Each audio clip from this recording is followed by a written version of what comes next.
Kai Greene knows bodybuilding is a science. Get the science right with Muscle Meds. Okay, what's up everybody in MD land? This is Kai L. Greene coming to you live from Venice, California. Maybe not so live, but definitely in the flesh, making this happen in pursuit of a dream. Alright, today's date is February 10th, 2009 on a Tuesday.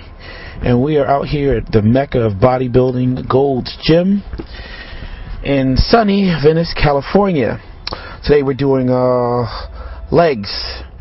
You'll see me, Charles Glass, and Charles' assistant Paul, who's a really cool dude. And right now we're about to make this happen. So here we go. Starting out today, we started with calves. We did about 3 movements. Really simple. We try to keep the blood in there and work on our soleus first with seated calf raises. I think it's a really important thing to do, to try to beat the hell out of your soleus, largely because it's a flat, small muscle that's kind of hidden in between the 2 bones of your lower leg and the gastrocnemius, which is the largest muscle in your lower leg. Now your soleus muscle kind of sits in between that. It's kind of wedged in between both, as I said, the 2 bones, which is your tibia and your fibula. Yeah. So your fibula and your tibia, and then you have your gastrocnemius that sits on the outside of that. So your soleus is kind of like in between that. Looks like a little piece of cheese. But anyway, it really goes a long way in helping, for complete development of your calf muscle. And the primary way to get it to contract and work under an intense workload is to bend the knee joint. So you're doing seated calf raises. Usually a lot of people have, as I am told, dominant gastrocnemius muscles, largely because they're so much bigger than your soleus muscle just by natural design.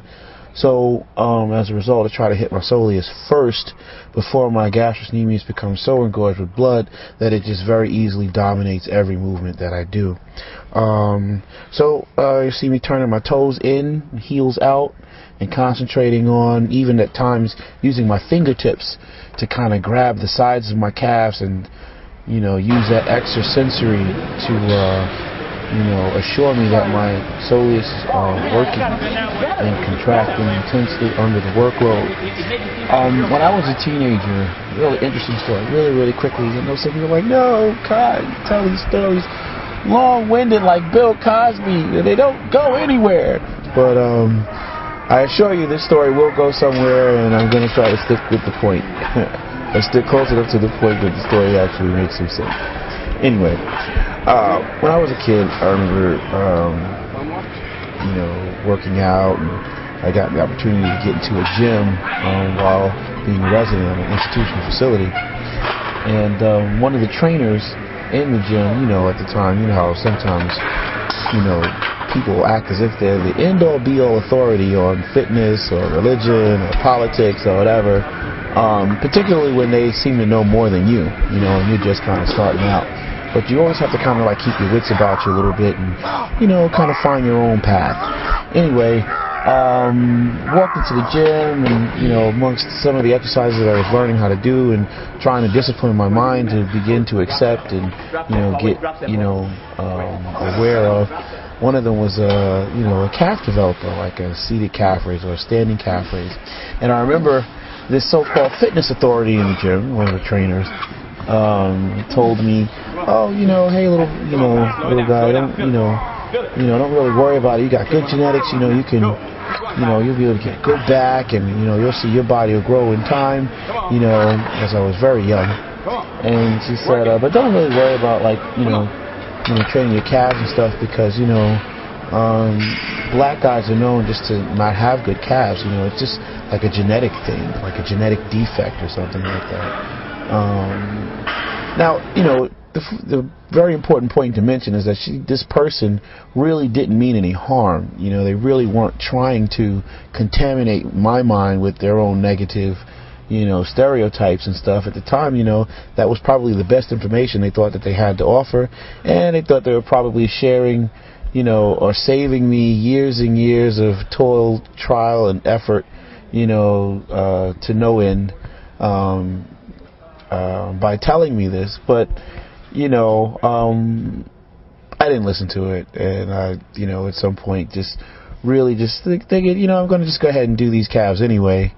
And eventually, you know, I actually ended up developing, you know, calves, much better calves than I think that they expected me to. And then, you know, definitely more calves than would be expected of, I guess, a black man on average with this genetic defect.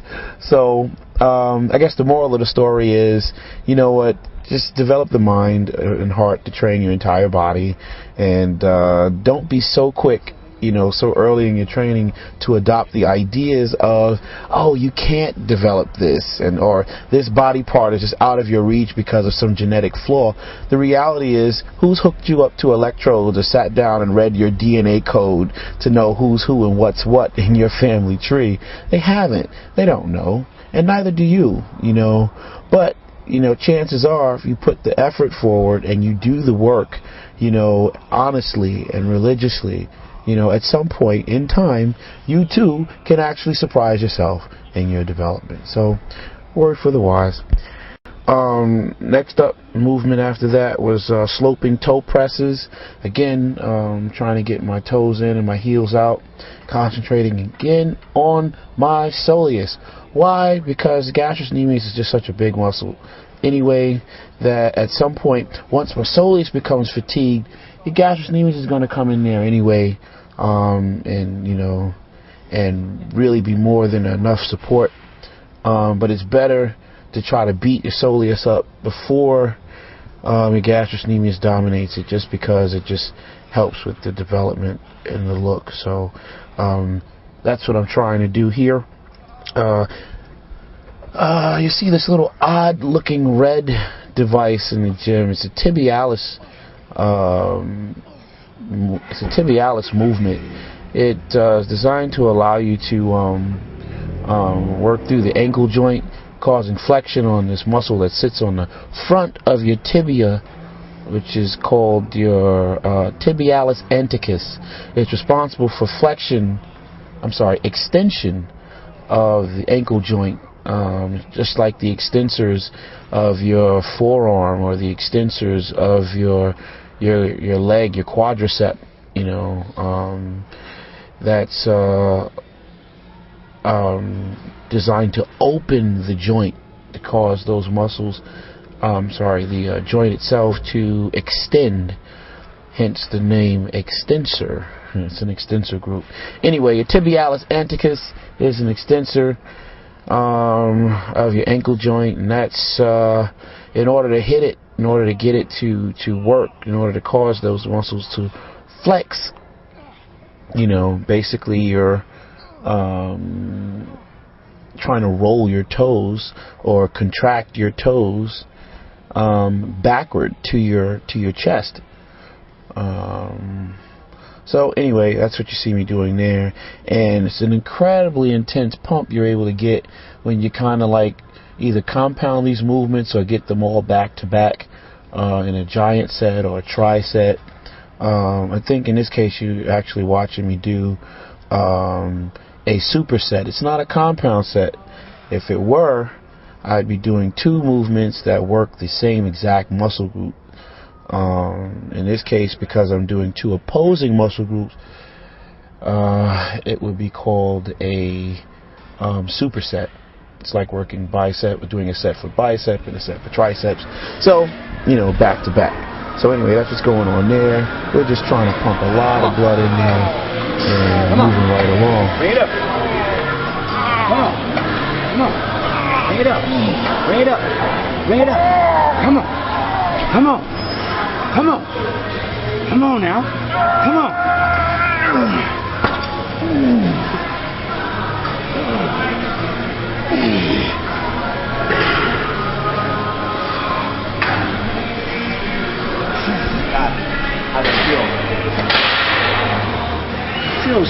They're getting the punch. They're in there. Yeah. One thing I think I know the soles on these are too thin. Yeah, I realize that now. Bad idea. Oh shit.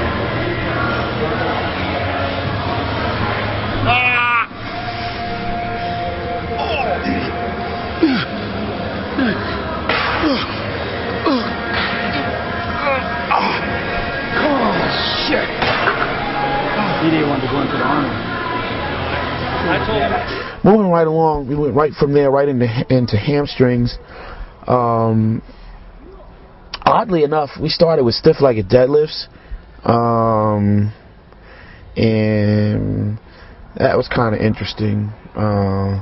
Usually, on my own, I probably would do, after a series of stretching, go ahead and start with some standing leg curls, then blast into some seated leg curls. Lying leg curls, and then go into my stiff-legged deadlifts once my hamstrings are like really warm. But in this case, I'd already been on the Stairmaster for about 20 minutes before my training session.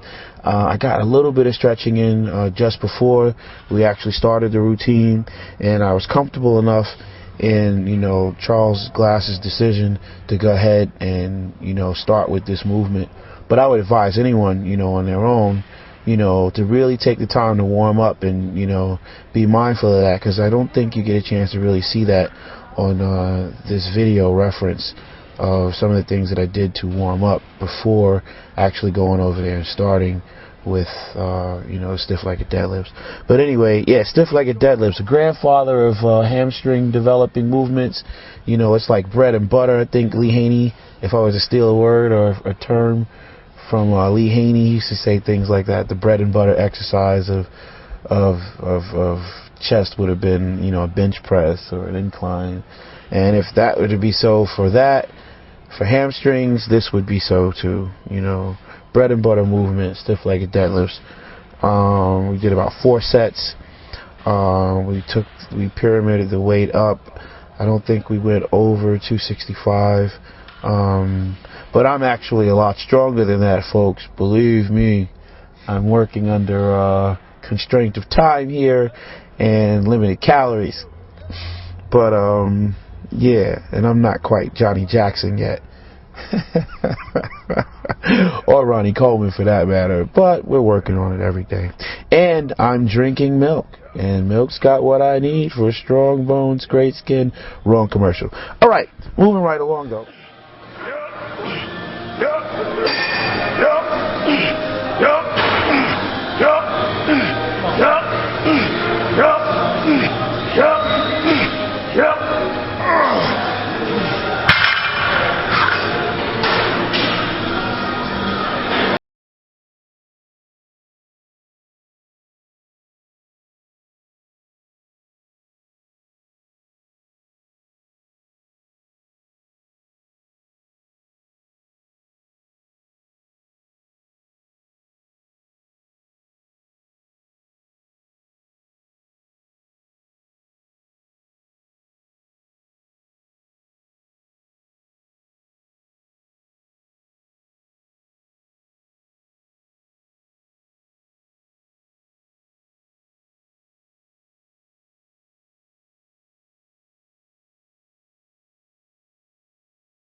One plate, so you feel it the first time you go. Let's do a couple reps so you get the feel for it. This right here is our exercise we're gonna do. Our tip. Okay. Stiff legs on the hack machine. Toes in. Toes slightly out. In. There you go. We went into a variation movement of stiff-legged deadlifts. Charles, in this case, you saw him have me get on the leg curl. I'm sorry, the hack squat. It's almost like a reverse hack squat, like a hack slide. And you'll see there me getting an opportunity for the first time to really get into stretching my hamstrings while contracting my glutes, and nothing I assure you did I feel in my lower back. Very interesting movement. First time I was actually exposed to that was today with Charles, and I thought that was pretty cool.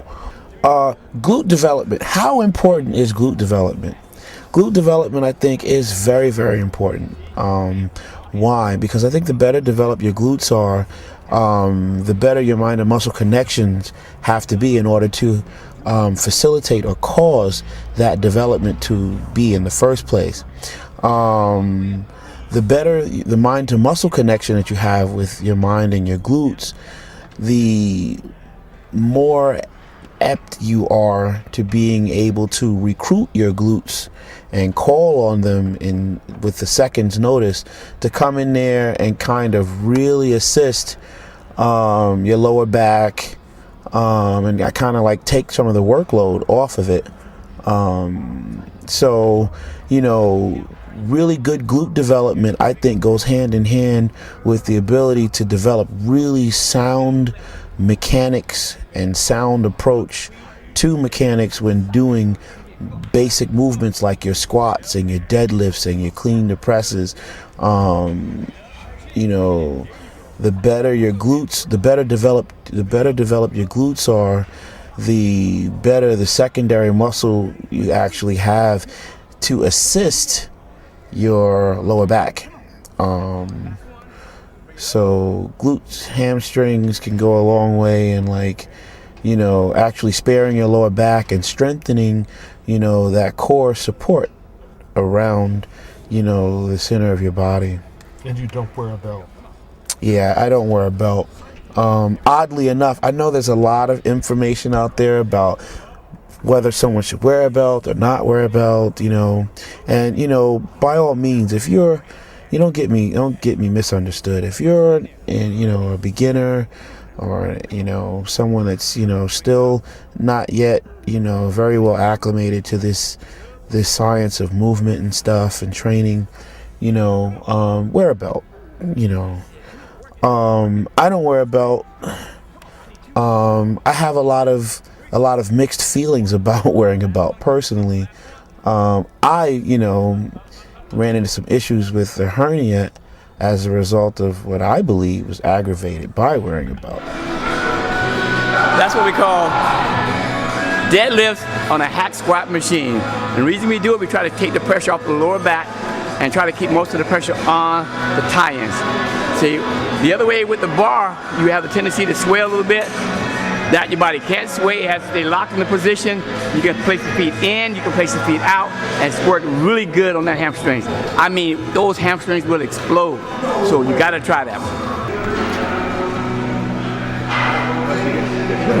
The next movement after that, though, I think we went into leg extensions.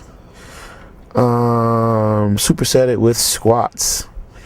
And this was very, very, very, very intense for me, largely because I think for the most part I kind of did that dummying down thing where you kind of just close your eyes and allow yourself to be led blindly by your coach, and just trusting in their wisdom, which is something that I kind of need to get out of sometimes, because it's not always I guess the best thing to do. But in this case, I trust Charles, I trust Paul, and I went along with their wisdom on that. I think I needed to be more conscious, though. That way I could have been able to, do some more reps and, maybe even impress the folks at home a little bit. But anyway, we're working. It's a process. So yeah, we did leg extensions and squats, about 3 to 4 sets. My quads felt like they were going to jump off the bone and run out of the gym. I tried not to make any comments like that because I didn't want to sound like Melvin Anthony. You know, I don't know if you've ever seen any of his video clips, but I'm like, God, what a bitch. No, I'm just kidding. Much respect to you, Mel. All right. Anyway, it felt like some medieval torture device, honestly. But yeah, what was that? I don't even know, dude.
But talk about the machine. Very smooth machine. I don't know what's the company name that produces it. The mechanics on it feel very, very consistent with, you know, how the natural movement is supposed to be, going down to the bottom and coming back up to the top. Honestly, I didn't feel anything on my knees. I didn't get a chance to step out of the machine and really investigate the mechanics of how that machine is doing what it's doing, what the track system is like, you know. But just thinking about it in terms of how I felt my machine was able to work using, you know, my quads and, you know, my hamstrings and my glutes, I felt that it really did keep the intensity on my quads without any effort on my part. Once I put my feet where Charles instructed me to put my feet, I don't think that there was anything else I could have done to try to take that movement and put it anywhere else. I think, you know, just by the good design, a solid design of that piece of equipment, you know, kept the intensity and the resistance and the mechanics right there in your quads. My quads felt like they were just bags of blood, you know, ready to bust. It was very difficult to take a few steps walking forward, you know, to get out of the damn machine. Yeah, I did appreciate that. After that, yeah, I didn't think I was going to be able to do lunges.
I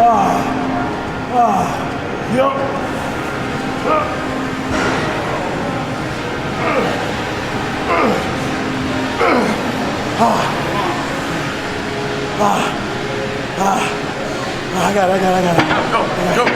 Go. Come on.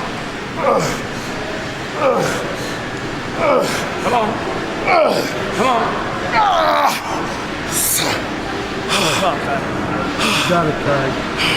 Come on, put it there. Let's go. Hit it. 2 more, come on. 1 more, that's it, let's hit it. Up.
Back your feet up. One more step. Half a step. There you go, let's go. Come on, now.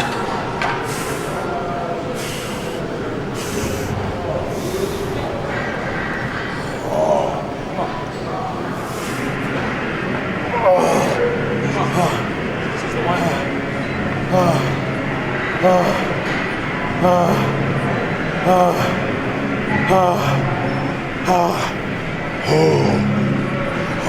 Go to work.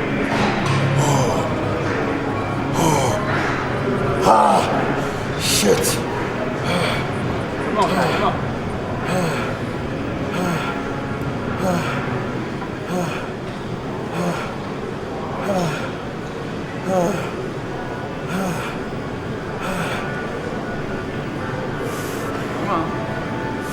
Come on.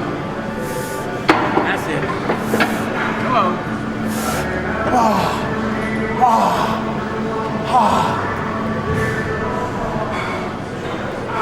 Here you go. Let's go.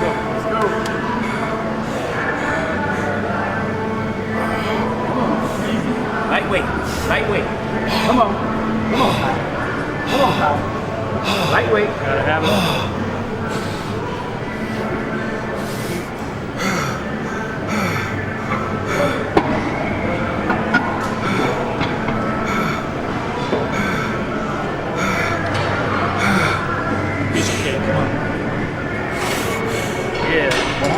Squeeze him. Burn him out.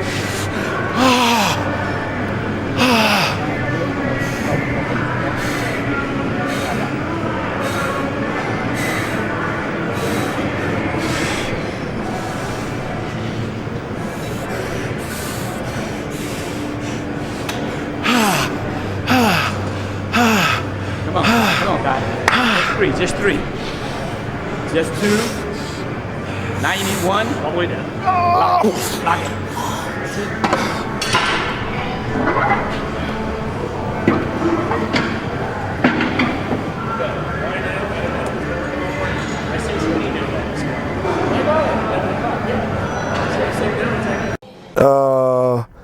Leg curls.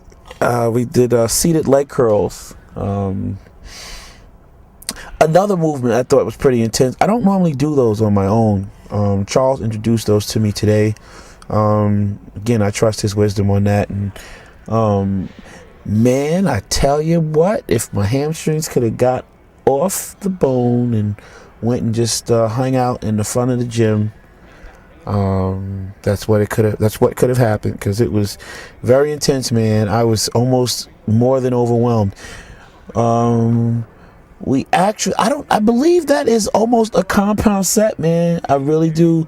Between the leg curls and the walking lunges, that was good night, Irene.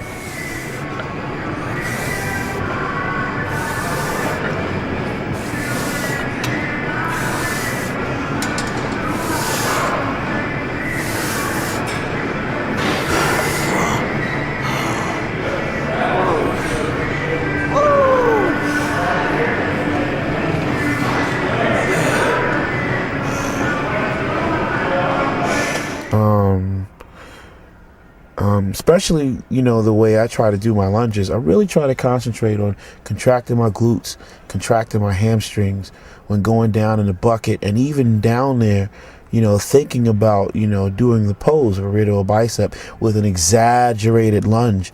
I remember looking at some old footage of Ed Corney doing a series of muscle flexing poses back in the 70s, and they were accompanied by some other photos of Frank Zane doing some similar shots.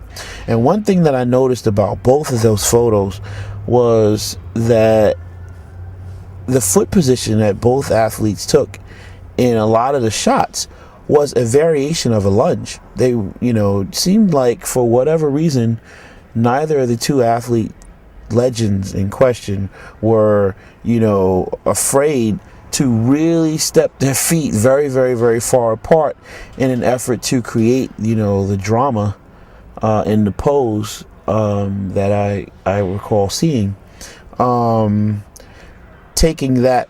said that, when I think about a radial bicep shot, I don't know if you ever seen like Silvio Samuel on stage from the rear, doing his radial bicep shot, but man, technically that is what it is. It is a lunge, and thinking about, this kind of stuff is really where I think your mind needs to be when doing that movement. So that's where my mind is, even though you're going in a forward direction and you're probably, in order for you to keep the movement out of your quads, because that's not what Charles wanted me to do at that point. He wasn't trying to get me to work my quads. He was trying to get me to keep the intensity on my hamstrings, hamstrings and glutes, hence that's why you're doing the seated leg curl, so while doing this lunge, your mind has to be placed in your hamstrings and your glutes, and in order to do that effectively, you have to be able to flex them. So you need a very sharp mind to muscle connection. So at that point, what I'm doing is I'm building on work that's already been done, anyway. But we got some lunges done for you. I know they're not the traditional Ronnie Coleman lunges we've seen with like 315 pounds on the bar across my back, looking like Christ, being led through the streets, on his way to Calvary. But, I assure you, on another day, under another sun, I will show you something very impressive with my walking lunges. Today, though, the fact that I had no weight, no bar, no very heavy cross to bear, visibly, that you could see, does not mean, though, that these things were not nearly as intense as they were, because they were. They were very, very, very intense. And I assure you, if you do this movement, in the same sequence that you saw us demonstrate today, while tensing and flexing your hamstring, not like the amateur person that doesn't know, but I mean with the person that has a sound presence of mind, to be with really sharp mind and muscle connections between their mind and their glutes and their hamstrings, you will surely see that is more than body weight is more than enough to make that movement intense, more than enough. So the next time you think about seeing a DVD where you see Ronnie Coleman walking down the block doing lunges, with 225 pounds on the bar, believe me, you'll have a new found respect for what the hell that man is doing.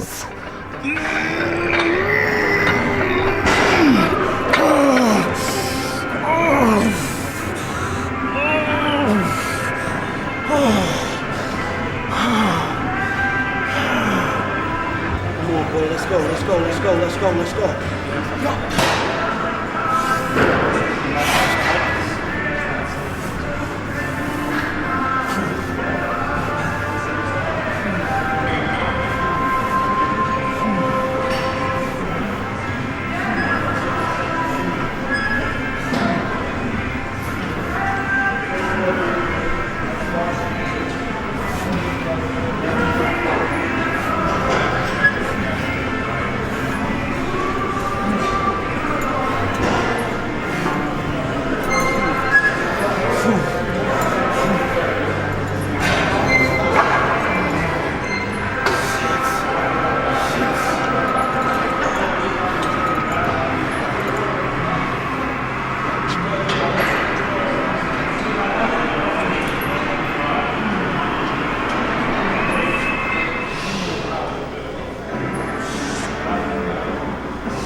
Yeah, so walking lunges with seated leg curl. After that, we went on to do some front squats, 4 sets, very easy, with very lightweight. I think I've seen even Melvin Anthony train heavier than that. Yeah, I don't even know if we want to publish that video footage. We gotta scrap that, but we're showing you this just to give you some insight of what the movement is like. Anyway, Melvin, I'm just messing with you, man. Anyway, yeah, we're doing about 4 sets of front squats here, and I love this movement, man. I got out of the habit of doing them. Recently I saw a DVD with Ronnie Coleman doing them, and I'm such a fan. So needless to say, I really look forward to continuing to do these as we get closer to the show, and hopefully be able to show you some really good footage of how that's coming along. Okay, so front squats done, 4 sets.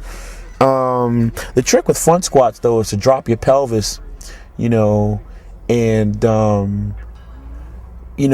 the way I do them, I have an option of being able to flex my glute and hamstring, or drop my pelvis and pull, like I'm trying to pull my knees to my chest.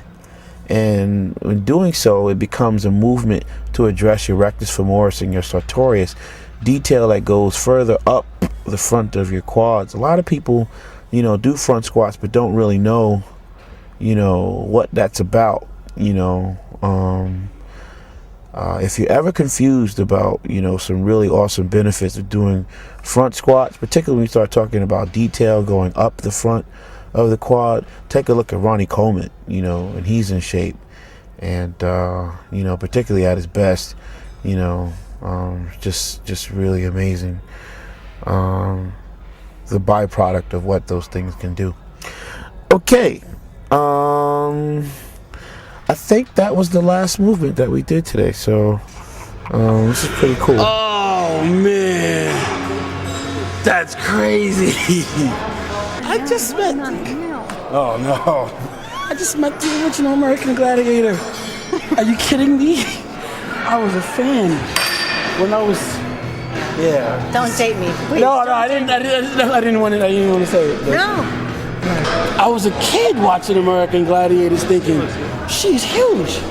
Like, oh, if she could do it, then I could do it. I swear, female bodybuilding for me was like. You see that Playboy? Oh no, I ain't see that. All right. Back to work. Hopefully, this information will help you, you know, Mrs. Jones, Mr. Jones, to the aspiring up and coming, you know, athlete out there that's trying to get ready for their, you know, competitions for the season to come. You know, good luck, and maybe this information will empower you.